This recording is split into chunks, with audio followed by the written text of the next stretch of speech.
Halo, selamat siang. Jumpa lagi kita pada hari ini dalam kelas keperawatan jiwa. Apa kabar kalian semua? Bapak doakan semoga kalian semua keadaannya sehat. Baik, hari ini kita melanjutkan kelas yang berikut, yaitu tentang laboratorium praktek dalam diagnosis keperawatan harga diri rendah kronik. Melanjutkan dari materi pada minggu yang lalu tentang harga diri rendah kronis, maka pada hari ini Bapak akan mencontohkan salah satu intervensi dari 3 intervensi pada diagnosis keperawatan harga diri rendah kronis, yaitu intervensi promosi harga diri berdasarkan standar intervensi keperawatan Indonesia atau SIKI. Sedangkan untuk intervensi yang lain, manajemen perilaku dan promosi coping serta intervensi pendukung bisa kalian baca pada buku SIKI. Baik, berikut adalah contoh atau pelaksanaan intervensi promosi harga diri. Bagaimana cara kita melakukan komunikasi terapeutik. Pelaksanaan komunikasi terapeutik pada intervensi promosi harga diri, kita menggunakan 3 fase, yaitu fase orientasi, fase kerja, dan fase terminasi. Mari kita lihat satu persatu. Pada fase orientasi ada salam, evaluasi subjektif, evaluasi objektif, dan kontrak. Bapak akan contohkan bagaimana cara kita melakukan fase orientasi. Dimulai dari salam. Selamat pagi, Pak. Atau Assalamualaikum, perkenalkan Pak, nama saya Andi Putra, nama panggilan saya Andi. Nama Bapak siapa? Tanggal lahir Bapak? Baik, kalau begitu nama dan tanggal lahir Bapak cocok dengan identitas Bapak. Perawat sambil mengecek gelang pasien untuk memastikan kebenaran identitas pasien. Pertanyaan berikut, bagaimana perasaan Bapak hari ini? Oh, jadi Bapak sedih ya, Pak ya? Apa yang membuat Bapak sedih? Oh, karena Bapak harus dirawat di rumah sakit ini. Bapak juga saya lihat terlihat lesu. Apa yang Bapak pikirkan, Pak? Oh, jadi Bapak berpikir bahwa sakit gangguan jiwa ini adalah penyakit yang memalukan bagi Bapak dan membuat Bapak menjadi orang yang tidak berguna. Ketika pikiran itu muncul, apa yang Bapak lakukan? Baik, jadi Bapak tidak tahu apa yang harus Bapak lakukan untuk menghilangkan perasaan sedih dan malu tersebut. Apakah dengan diam saja, maka pikiran yang tidak nyaman, perasaan sedih itu menjadi hilang atau berkurang? Oh tidak, baiklah. Kalau begitu, hari ini saya mau diskusi tentang cara menghilangkan pikiran yang mengganggu Bapak sehingga Bapak bisa berpikir positif. Bagaimana? Baik, setuju. Kita diskusinya di ruang konsultasi saja, bagaimana Pak? Baik, boleh. Bapak mau kita diskusi berapa lama? Baik, terserah saya ya. Bagaimana jika 20 menit saja? Oke, setuju 20 menit. Apakah Bapak bersedia? Oke, sekarang kita mulai diskusinya ya. Setelah fase orientasi, kita masuk ke fase kerja untuk intervensi promosi harga diri yang diawali dengan observasi. Pada 3 tindakan pertama observasi ini, yaitu identifikasi budaya, agama, ras, jenis kelamin, dan usia terhadap harga diri, monitor verbalisasi yang merendahkan diri sendiri, dan monitor tingkat harga diri setiap waktu sesuai dengan kebutuhan, perawat bisa melakukan analisa apakah pikiran negatif pasien dipengaruhi oleh budaya, agama, ras, jenis kelamin, dan usia. Serta perawat memonitor seberapa sering pasien mengungkapkan pikiran negatif dan apakah ada penurunan ungkapan pikiran negatif setelah diberikan intervensi keperawatan. Jadi baiknya kita hitung berapa kali verbalisasi pikiran negatifnya atau yang diungkapkan, pikiran negatif yang diungkapkan oleh pasien dalam 1 hari. Jadi untuk 3 tindakan observasi ini mungkin tidak perlu kita lakukan komunikasi sampaikan kepada pasien. Selanjutnya adalah tindakan terapeutik, yaitu yang pertama, memotivasi terlibat dalam verbalisasi positif untuk diri sendiri, kemudian motivasi menerima tantangan atau hal baru, diskusikan pernyataan tentang harga diri, diskusikan kepercayaan terhadap penilaian diri, Diskusikan pengalaman yang meningkatkan harga diri, diskusikan persepsi negatif diri, diskusikan alasan mengkritik diri atau rasa bersalah, diskusikan penetapan tujuan realistis untuk mencapai harga diri yang lebih tinggi, dan yang kesembilan, diskusikan bersama keluarga untuk menetapkan harapan dan batasan yang jelas. Nah, jadi poin 1-9 mungkin Bapak kasihkan contoh bagaimana cara melakukan komunikasinya. Dalam Bapak tadi mengatakan bahwa Bapak tidak berguna sejak mengalami sakit seperti ini. Ya, dirawat di rumah sakit ini. Menurut pikiran Bapak, dengan sakit seperti ini seperti apa sih, Pak? Yang tidak bergunanya itu dalam hal apa misalnya? Oh, jadi Bapak berpikir bahwa Bapak tidak berguna sebagai seorang suami karena tidak bisa memberikan nafkah kepada istri. Kemudian apa lagi, Pak? Oh, jadi tidak ada ya. Jadi, satu ya, Pak, ya, satu pikiran negatif ya, berpikir bahwa Bapak tidak bisa, tidak mampu untuk menafkahi istri. Baik, bagaimana dengan hal positif, Pak? Menurut Bapak, hal positif apa yang masih bisa Bapak lakukan menjadi seorang suami? Baik, merawat anak-anak ya, Pak, ya. Contohnya adalah merawat apa misalnya? Merawatnya seperti apa misalnya? Mengajak bermain anak, terus apalagi Pak? Saya catat ya. Apalagi? Menemani anak belajar. Apalagi Pak? Mengantar anak ke sekolah. Wah, sudah ada 3 nih Pak. Apalagi Pak untuk anak-anak yang bisa Bapak lakukan? Oh, bantu istri memandikan anak. Wih, keren Bapak bisa. Ada 4 ya Pak ya. Berarti hal yang masih bisa Bapak lakukan, hal positif yang masih bisa lakukan dalam untuk anak-anak Bapak di rumah. Berikutnya, jika untuk istri Pak, hal positif apa yang masih bisa Bapak lakukan? Oke, membantu istri belanja. Baik. Terus apa lagi Pak?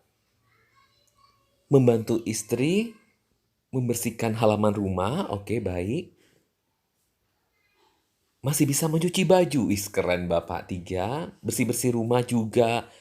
Sudah 4. Apalagi Pak? Oke. Dan bisa masak juga. Oke. Wah, ternyata banyak ya Bapak bisa ya. Ada 5 hal positif yang sebenarnya masih bisa Bapak lakukan untuk istri Bapak. Wah, ternyata lebih banyak hal positifnya ya, Pak, jika dibandingkan dengan hal negatifnya. Hal negatifnya satu, Bapak tidak bisa bekerja mencari nafkah. Namun, banyak hal yang masih bisa Bapak lakukan di rumah. Dengan anak ada 4 hal positif yang bisa Bapak lakukan. Dan dengan istri tadi ada 5 hal positif yang masih bisa Bapak lakukan. Jadi jumlahnya ada 9. Wis, keren. Ada 9 yang masih mampu Bapak lakukan di rumah. Baik, selanjutnya kita cerita. Bapak dulu punya nggak Pak pengalaman tentang sesuatu nih yang Bapak lakukan. Dan ternyata yang Bapak lakukan itu membuat orang lain seperti istri, anak, atau teman itu seneng banget sama Bapak. Karena Bapak ternyata berhasil melakukannya. Pernah nggak Pak pengalaman? Oh, Bapak punya pengalaman ketika Bapak diminta oleh istri untuk bertani cabai, nanam cabai di rumah ya Pak ya. Dan buahnya banyak sekali berhasil, sehingga tidak perlu beli cabai di pasar. Oh, pernah Pak ya? Gimana waktu itu Pak Bapak lihat? Perasaan Bapak sendiri gimana? Senang ya? Istri Bapak waktu itu gimana? Senang. Wah, luar biasa sekali. Ternyata Bapak mampu bertani cabai juga dan berhasil melakukannya. Coba Bapak ceritakan, ada nggak pengalaman yang lain lagi selain dengan bertani cabai? Oh, Bapak jadi pernah mengajari anak bermain bola dan kemudian pas ulangan di rumah, anak-anaknya di sekolah, nilainya bagus di pelajaran olahraganya. Wis, keren. Ternyata Bapak juga pinter ngajarin anak bermain bola olahraga ya, Pak ya. Bapak memang keren ya. Saya juga mungkin perlu banyak belajar dari Bapak ya tentang bertani cabai dan tentang bermain bola. Baik Bapak, kalau tadi kita ngobrolin tentang hal-hal yang seneng ya, bikin anak dan istri seneng, Bapak juga seneng. Sekarang ada nggak Pak pengalaman ketika Bapak mengerjakan sesuatu, namun Bapak dapat kritikan nih. Ya, dapat kritikan tuh maksudnya dapat saran dari orang lain, yang seharusnya begini loh Bapak mengerjakannya, begitu. Mungkin karena hasilnya kurang memuaskan orang lain. Ada nggak Pak pengalamannya?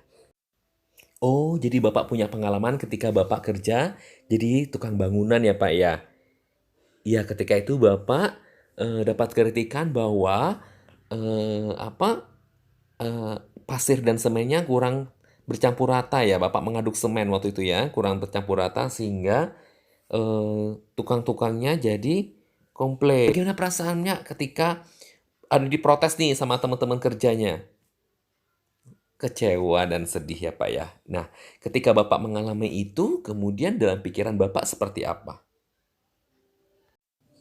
Oh, jadi Bapak diam saja dan merasa bersalah. Berdasarkan pengalaman Bapak, baik yang menyenangkan tadi maupun yang pengalaman mendapatkan kritikan, apa sih Pak harapan Bapak ke depannya? Mungkin ada yang mau Bapak capai atau mau ada hal baru yang mau Bapak lakukan? Oh, jadi Bapak mau kerja ya setelah sehat. Baik, jika mau kerja, kira-kira bagaimana Pak caranya Pak supaya Bapak bisa bekerja? Bisa Bapak ceritain nggak langkah-langkahnya bagaimana? Oh, jadi setelah pulang dari rumah sakit ini dan jika sudah sehat, Bapak akan bertemu dengan sepupu Bapak ya, sudah kerja. Kerja di mana Pak sepupunya? Oh, kerja di tambang. Baik, kalau begitu, eh, saya doain Pak, semoga sepupu Bapak mau menerima Bapak untuk bekerja bersama-sama dengan Bapak. Dan nanti semoga harapan Bapak itu nanti bisa Bapak sampaikan kepada istri dan anak-anak Bapak. Atau nanti saya bantu menyampaikannya ya Pak kepada istri dan anak Bapak. Baik Bapak, dari beberapa hal positif dan kemampuan yang Bapak sebutkan tadi, di rumah sakit ini Bapak bisa melakukan loh beberapa kegiatannya seperti berkebun, nanam cabai. Bapak bisa lakukannya di ruang rehabilitasi. Kemudian Bapak juga tadi bisa main bola. Ya kan? Bapak bisa juga bermain bola di rumah sakit ini. Nah, mungkin membersihkan halaman juga bisa. Iya, Pak. Jadi sepertinya ada 3 kegiatan yang bisa Bapak lakukan di rumah sakit ini. Dan beberapa bisa Bapak lakukan di ruang rehabilitasi. Bagaimana, Pak? Nanti kalau diikut sertakan dalam kegiatan tersebut, apakah Bapak mau? Oke, mau ya, Pak ya. Keren. Berikutnya adalah tindakan edukasi. Tindakan edukasi ada 7.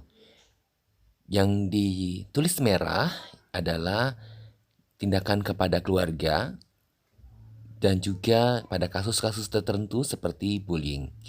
Kita akan membahas yang tulisan berwarna hitam. Anjurkan mengidentifikasi kekuatan yang dimiliki. Anjurkan mempertahankan kontak mata saat berkomunikasi dengan orang lain. Anjurkan membuka diri terhadap kritik negatif. Anjurkan mengevaluasi perilaku.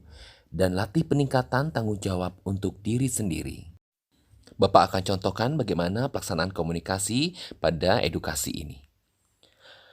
Baik Bapak, selanjutnya Pak, ada beberapa cara nih Pak yang bisa Bapak lakukan agar pikiran Bapak menjadi positif dan lebih percaya diri. Mau saya latih Pak, bagaimana caranya? Baik, cara yang pertama adalah Bapak bisa mencari tahu nih hal positif yang ada pada diri Bapak. Tadi kita sudah tulis ya Pak ya, ada 9 hal positif yang sudah Bapak miliki. Nah, nanti Bapak bisa tambahkan yang lain lagi. Ya, selain 9 mungkin banyak nih ya yang Bapak sudah mampu atau yang sudah Bapak bisa lakukan. Mungkin bisa lebih dari 9. Sehingga ketika pikiran itu muncul yang negatifnya, misalnya saya tidak berguna, katakan dalam hati Bapak, meskipun saya tidak berguna karena saya tidak bekerja mencari nafkah, tapi saya masih bisa merawat anak saya, tapi saya masih bisa berkebun, menanam cabai, tapi saya masih bisa membersihkan halaman, tapi saya masih bisa membuat istri senang, bermain bersama anak, menemani anak belajar, banyak hal lain. Itu Pak. Jadi pikiran Bapak menjadi lebih enteng, lebih nyaman. Ya. Jadi meskipun saya tidak bekerja, tapi saya masih bisa membahagiakan istri saya dengan cara ini, dan anak saya dengan cara ini, gitu ya. Coba Bapak praktekkan, Bapak ucapkan. Meskipun saya tidak bisa, oke, bagus. Tapi kan saya mampu, oke, berkebun, terus apa lagi Pak? Menemani anak belajar, bermain bola. Baik, Bapak memang keren, luar biasa ya. Diingat ya Pak ya, kata-katanya seperti itu. Baik, ada cara yang kedua Pak, yaitu ketika Bapak ngobrol dengan orang lain, maka Bapak harus ada kontak mata agar orang yang Bapak ajak ngobrol itu senang bicara dengan Bapak. Bapak tahu kontak mata? Ya, seperti ini Pak. Jadi saya lihat Bapak, Bapak juga lihat saya. Iya, gitu ya Pak ya. Ya, tetap pertahankan Pak. Tidak apa-apa, perlahan-lahan Pak kita latihan kontak matanya. Nanti akan terbiasa. Cara yang ketiga adalah jika ada yang memberikan masukan atau saran yang positif untuk Bapak, Bapak bisa gunakan itu agar Bapak bisa lebih baik lagi dan bertambah kemampuannya. Maka yang Bapak sampaikan adalah apa Pak? Ketika ada orang yang menyampaikan saran, contohnya misalnya Pak, yang benar Pak, mengaduk semen dan tanahnya, pasirnya, supaya tercampur. Jika kasusnya demikian, Bapak jawabannya apa? Iya benar Pak. Jadi Bapak jawab, terima kasih atas masukannya. Ya, saya akan lebih baik lagi untuk mengaduk semen dan pasirnya. Benar Pak, nanti Bapak coba lagi. Kemudian setelah Bapak coba lagi, kemudian Bapak minta pendapat mereka. Gimana nih yang sekarang? Sudah tercampur baik belum semen dan pasirnya? Gitu kan? Oke. Cara yang keempat adalah kegiatan dan kemampuan yang sudah Bapak sebutkan tadi ditambah dengan kemampuan baru yang Bapak miliki, sebaiknya Bapak bisa gunakan terus setiap hari agar bisa berguna bagi orang lain dan tentunya supaya Bapak tidak lupa. Jadi tetap harus Bapak lakukan setiap hari ya. Berikutnya adalah latih pernyataan dan kemampuan positif diri, yaitu dengan cara mengatakan afirmasi positif Pak, yaitu saya pasti bisa, saya bisa berguna. Harus diucapkan ya Pak ya, sebanyak 3 kali sebelum Bapak melakukan kegiatan itu. Coba Bapak lakukan. Kita ucapkan bersama-sama, saya pasti bisa, saya berguna, saya berguna, saya berguna, saya pasti bisa, saya pasti bisa, saya pasti bisa. Wah, semangat sekali Bapak mengucapkannya. Bagus. Kemudian yang kesembilan, kita latih cara berpikir dan berperilaku positif. Sama seperti tadi Pak. Ya, ketika pikiran negatif itu muncul, Bapak bisa katakan, meskipun saya sakit gangguan jiwa, tapi saya masih bisa melakukan kegiatan secara mandiri. Meskipun saya tidak bekerja, namun saya bisa menyayangi istri dan anak-anak saya dengan perhatian dan membantu pekerjaan di rumah. Coba Pak ulangi kalimatnya. Baik, bagus sekali. Bapak sudah tahu sama seperti yang tadi ya Pak ya. Kemudian cara yang ke-10 berikutnya, latih meningkatkan kepercayaan pada kemampuan dalam menangani situasi. Dan kalimatnya, dan jika Bapak mengalami kesulitan dalam melakukan kegiatan itu, Bapak bisa minta tolong orang lain atau bertanya kepada orang yang tahu agar pekerjaan itu bisa Bapak selesaikan dengan baik. Baik, itulah contoh intervensi promosi harga diri dari mulai observasi, kemudian terapeutik, dan edukasi. Selanjutnya kita masuk ke fase berikutnya yang terakhir yaitu fase terminasi. Pada fase terminasi ada evaluasi subjektif, evaluasi objektif, rencana tindak lanjut, dan kontrak serta penutup. Contoh komunikasinya sebagai berikut. Bagaimana perasaan Bapak setelah diskusi dengan saya? Wah, senang Bapak ya. Baik, kalau boleh Bapak jelaskan Pak yang sudah Bapak ketahui dan Bapak ingat cara menghilangkan pikiran negatif. Iya bener Pak, meskipun saya sakit, oke bener, bagus. Kemudian cara yang lain apa Pak? Bertanya kepada orang yang lebih tahu. Kemudian apalagi Pak? Kontak mata. Oke, apalagi Bapak ingat tentang apa? Oke, baik. Kemudian melakukan kegiatan yang positif tadi ya. Ada yang 9 kegiatan, oke.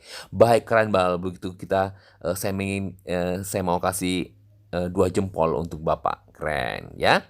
Baik Bapak, sekarang kita masukkan kegiatan-kegiatan Bapak tersebut dalam jadwal kegiatan harian Bapak. Untuk pikiran negatif yang muncul, yang perasaan tidak berguna, pikiran tidak berguna itu, Bapak bisa lakukan setiap pikiran negatif itu muncul ya. Baik, sedangkan untuk kegiatan yang positif seperti bertanam cabai, saya masukkan dalam jadwal kegiatan di rehabilitasi. Jadi jam 9 sampai jam 11 siang di rumah sakit ini, Bapak bisa melakukan ke-9 kegiatan yang sudah Bapak sebutkan tadi. Baik Bapak, besok kita latihan lagi ya tentang kemampuan positif lain yang Bapak miliki. Bapak mau kita diskusi jam berapa? Oke, jam 8 ya. Berapa lama Pak? Baik, terserah saya ya. Seperti ini ya, 30 menit ya. Kita diskusinya mau di mana? Di sini saja. Baik Bapak, sampai ketemu besok pagi. Saya doakan semoga Bapak segera pulih dan sehat. Selamat beristirahat Bapak. Demikian contoh pelaksanaan komunikasi terapeutik pada intervensi promosi harga diri. Semoga contoh yang Bapak bisa berikan ini bisa kalian pahami dan tidak menutup kemungkinan bisa saja ada komunikasi atau interaksi yang lain yang bisa kalian tambahkan dalam komunikasi terapeutik ini. Baik, sampai jumpa pada kelas minggu depan. Selamat siang.